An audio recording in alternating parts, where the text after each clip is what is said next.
Bonjour à tous, bienvenue dans cette nouvelle vidéo intitulée Intervalle de confiance pour la moyenne.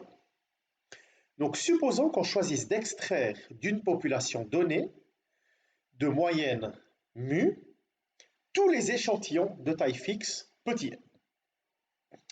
Donc imaginons qu'on ait une population de taille 100 dont on connaît la moyenne et qu'on cherche par exemple à extraire tous les échantillons de taille 10 par exemple. Pour chacun de ces échantillons, on calcule la valeur de la variable aléatoire suivante. La moyenne de l'échantillon moins la moyenne de la population divisé par l'écart type de l'échantillon sur la racine carrée de la taille de l'échantillon moins 1. Donc imaginez que pour tous les échantillons de taille n, on calcule la valeur de cette variable aléatoire-là. Donc, autrement dit, qu'est-ce qu'on fait? On a toute la population. La moyenne de cette population, c'est mu. L'écart type, c'est sigma. Donc, on extrait tous les échantillons de taille petit n. Par exemple, de taille 10. Pour chacun de ces échantillons, il y en a un nombre astronomique. On va calculer la moyenne et l'écart type. Et ensuite, on calcule la valeur de cette variable aléatoire que je vous ai donnée avant. X bar moins mu sur S sur n-1 à la racine carrée. Lorsque la taille petit n de ces échantillons est suffisamment grande, donc par suffisamment grande, on entend en général que c'est des échantillons de taille au moins 30, la distribution d'échantillonnage de la variable t que je vous ai présentée avant, elle suit approximativement une distribution normale. Que la population de départ soit normale ou pas, d'ailleurs. Donc, lorsque la distribution de la population est normale, la distribution de l'échantillonnage est aussi une distribution normale. Donc, autrement dit, on a cette variable-là, c'est une loi normale. Et si on veut calculer la probabilité que cette variable aléatoire soit comprise entre A et B, à l'aide de la table, on calcule cette probabilité par phi de B moins phi de A. Donc ce résultat, il permet de définir ce qu'on appelle un intervalle de confiance pour la moyenne. Donc imaginez maintenant qu'on cherche justement à estimer la moyenne mu de cette population à partir d'un seul échantillon.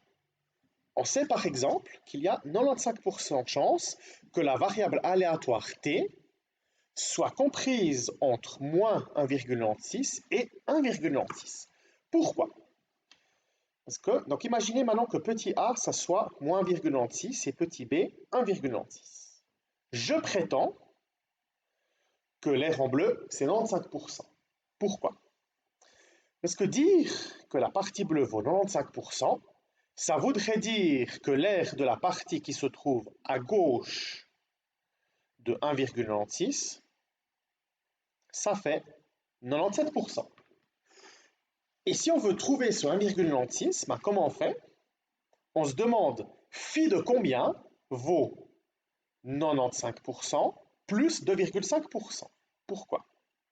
Parce que si, imaginez maintenant que A, ça soit l'opposé de B, donc on veut que la partie bleue fasse 95%, la partie gauche non colorée 2,5 et la partie à droite de B 2,5.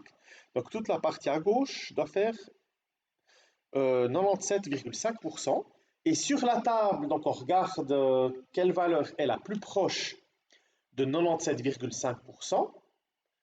Donc qu'est-ce qu'on voit sur la table? On voit pile poil 0,9750. Donc ça correspond à 1,96.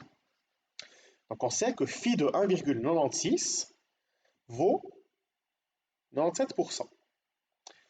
Donc on sait que la probabilité que que la variabilité soit comprise entre moins 1,96 et 1,96, c'est donc 95%.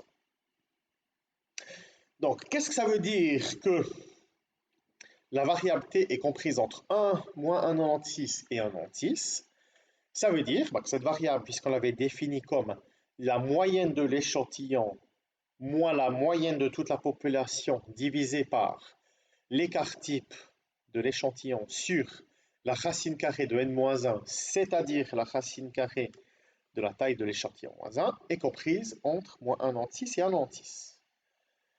Donc là, on a une double inéquation et on va multiplier des trois côtés par s sur racine de n-1.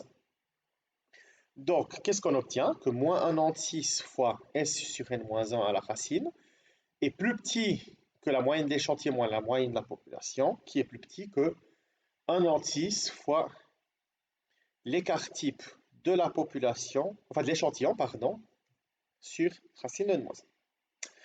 Maintenant, qu'est-ce qu'on va faire? On va faire moins la moyenne de l'échantillon. Donc on a moins 1,96 fois s sur racine de n-1 moins x bar, qui est plus petit que moins la moyenne, qui est plus petit que 1,96 fois s sur racine de n-1 moins x bar. Donc pour qu'il y ait plus le signe moins ici, on va tout multiplier par moins 1. Mais attention, dans une inéquation, quand on multiplie par un nombre négatif, le sens des inégalités s'inverse. Donc qu'est-ce qu'on trouve? On trouve finalement la chose suivante. Donc on trouve que la moyenne de toute la population, elle sera plus grande que x bar, que la moyenne de l'échantillon, moins 1,96 fois s sur racine de n-1. Donc elle sera plus grande que ceci, mais plus petite que x bar plus 1,96 fois s sur la racine de n-1. Donc, autrement dit, il y a 95% de chances que la vraie moyenne soit comprise dans cet intervalle. Donc ça, qu'est-ce que ça veut dire? Ça veut dire que sur 100 échantillons, il y en aura 95 dont la moyenne sera, pour lesquels la moyenne sera effectivement comprise entre ces deux bornes. Donc en fait, qu'est-ce qu'on remarque? On observe que les bornes de cet intervalle, pour la moyenne, c'est x bar, donc là c'est moins, là c'est plus, donc plus ou moins 1,96 fois s sur la racine de n-1. Donc, il y a 95% de chance pour que donc la moyenne, la vraie moyenne de toute la population, soit comprise entre la moyenne de l'échantillon, plus ou moins 1,96 fois l'écart type S de l'échantillon sur la racine de n-1. Donc si vous voulez, le 1,96, c'est un nombre qui dépend, du fait qu'on a 95% de chance. Donc ce nombre-là, on va l'appeler Z alpha. Puis alpha, si vous voulez, c'est ce qu'on appelle le niveau de confiance. Donc là, on a établi juste avant ce qui se passait pour un niveau de confiance à 95%. Et on pourrait faire avec un autre niveau de confiance, par exemple 99%, 50%. Et de manière générale, les bornes d'un intervalle de confiance de niveau alpha, par exemple 95%, 97%, etc., sont données par x bar plus ou moins z alpha, donc ça c'est un nombre qui dépend du niveau de confiance qu'on veut, fois s sur racine de n-1. Et puis si vous voulez, là dans ce tableau, vous avez les valeurs pour z alpha. Donc par exemple pour 95%, z alpha vaut 1,96. Pour 99%, ce sera 2,58. Donc pourquoi 2,58? Parce que en fait, c'est un peu le même raisonnement qu'avant. Si vous voulez, si on aimerait que A et B soient opposés l'un de l'autre, et puis que la partie bleue soit de 99%, ça veut dire que cette partie non colorée vaudrait 0,5% et la partie de droite 0,5%. Donc on aimerait qu'on cherche B, tel que phi de B vaut 99,5%. Et sur la table, bah, qu'est-ce qu'on on trouve que le nombre le plus proche de 99,5%, en fait, c'est pour b égale 2,56. Donc voilà d'où viennent toutes ces valeurs. Donc en fait, c'est une simple application de la loi normale. Et